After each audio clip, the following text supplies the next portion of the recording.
For today, ang ating i-workout po ay ang ating core. Medyo paliitin po natin ang ating mga bilbil. So, simple lang po.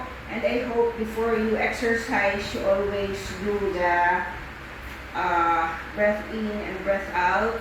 In ng 3, 6, 7, and then yung ating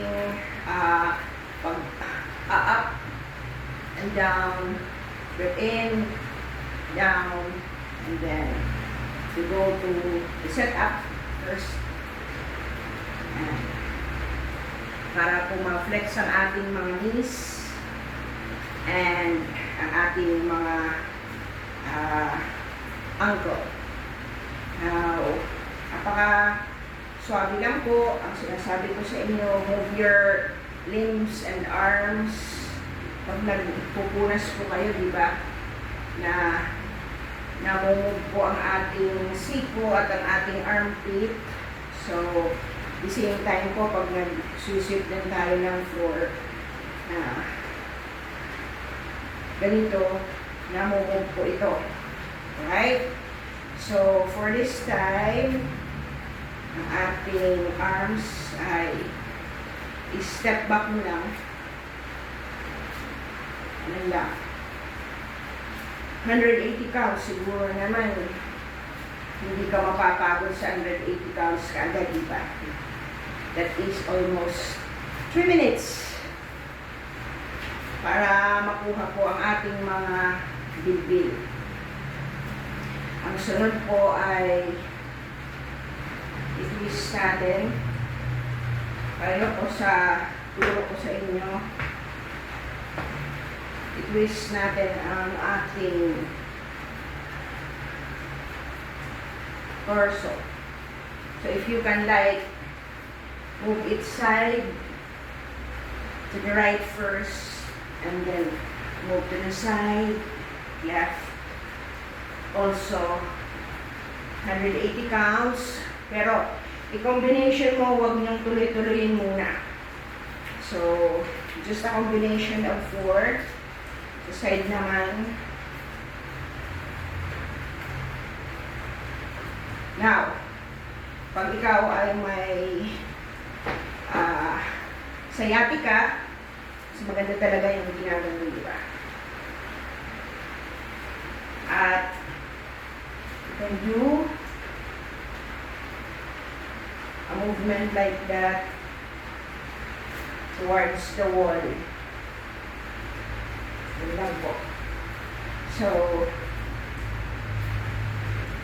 end it with parang nag-fly ka, nag-swim ka,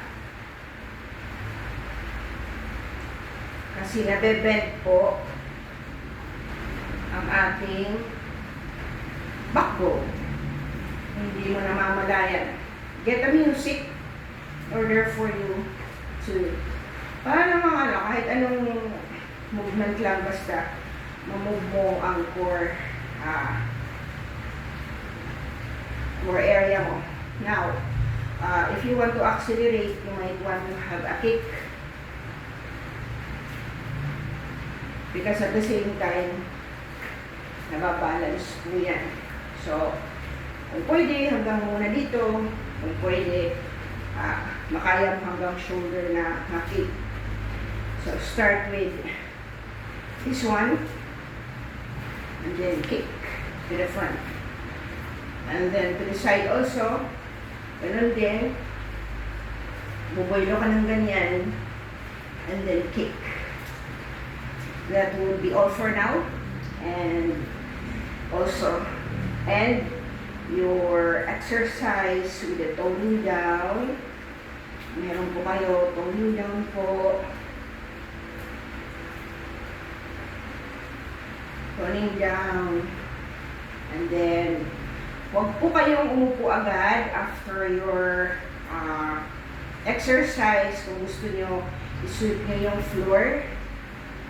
Kasi baka po ma-heart attack ka pag umupo ka kaagad at manood ka ng TV. So, do it do that, and then give yourself an hour before you eat, or if nauna ka pong kumain, bigyan mo ng 1 to 2 hours before ka mag-take ng inyong meal. So it doesn't matter kung anong oras ka mag-exercise, kung ano po yung time na available ka, be it in the morning, be it in the evening, or sa lunch break talaga, mag-move ka po. Yan ang susunod natin, na nakaupo ka lang, paano ka ma-exercise dito, na nakaupo ka lang, and then yun po ang ating sunod na segment. Thank you for subscribing. The subscription will give you a prompt on my next. Nanonood na po ba kayo sa aking relationship, man and woman, how to handle relationship with a man, and for the man to love you and keep you forever. So, yun po, isang segment pa lang tayo.